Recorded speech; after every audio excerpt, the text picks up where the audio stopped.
పవనాలు సారు ఎంత కష్టం వచ్చిందయ్యా పవనాలు సారు చచ్చా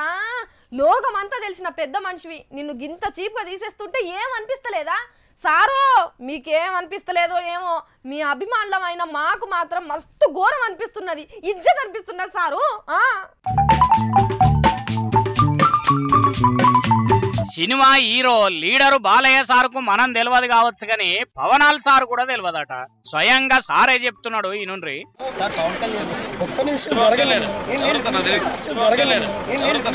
చూసిన్రా పవన్ కళ్యాణ్ సార్కి ఇట్లా అన్నాడు అని ఏదో అడగబోతుంటే నాకు తెలియదు అంటున్నాడు కరెక్టే మరి సీఎం సార్ లేనప్పుడు ఆయన సీట్ల కూర్చోవద్దని తెలియని ఎమ్మెల్యే సార్కు పవనాల్ సార్ ఎట్లా తెలుస్తాడు తెలియడు కదా అయినా బాలయ్య సారు మీ బావ చంద్రాలు పక్క పండి తిరిగినప్పుడు గుర్తుపట్టలేదా సారు పవనాల్ సార్ను తెలుగుదేశానికి ఓటేయుండ్రి అని గొంతుకజించుకొని అడిగినప్పుడు మోడీ సారు పక్క పండి మీ బావతోని సరిసమానంగా కూస్తున్నప్పుడు పవనాల్ సార్ ఎవరు అని అడగకపోయినరా బాలయ్య ఇదేదో పాత ఫోటో దొరికింది ఒకటి మరి ఇంట్లో పవనాల్ నడుము మీద చెయ్యేసి తోలుకపోతున్నది మీరే కదా బాలయ్య